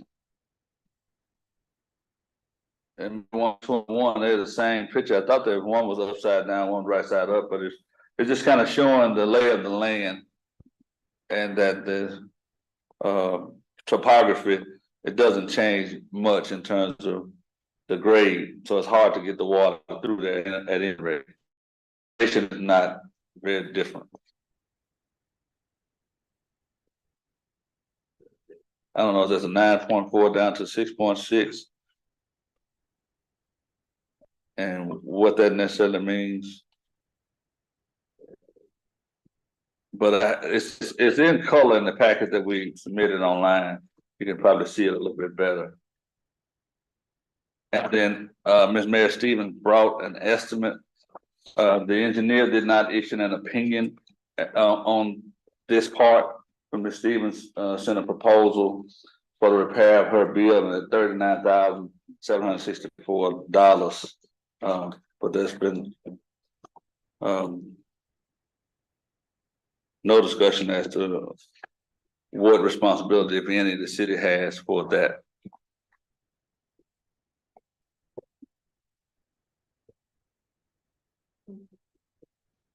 And I believe that's all we have. Yes, sir. Dr. Hunt. I make the meeting any longer and then we're trying to go. So do you think that we could put a pump, like a pump and then redirect the water? I think a pump would help to move the water more quickly. We probably need to either put a tank in or dig a well or something, something to capture the water and then pump it out. It may help. I don't know how big. But that's inside. That's what I think about it. Yeah, I think she right there at her location. She probably needs a burn because she has a ditch that goes. Her property is actually lower than the street. So the water goes backwards towards her property. And I think they dug a trench thinking that would get the water to the ditch. But I think it actually has the reverse effect. It goes back to the house first and then eventually come to the ditch. Well, Mr. Miller, you do know that watershed is gonna help fix some of that. Yes, sir. And so we hope that they will work on that issue because Mr. Hunting said they'll be doing some more work in that area, and so maybe that could give us some relief. But we gotta get to the point to get there. Is there a motion to adjourn? Yes.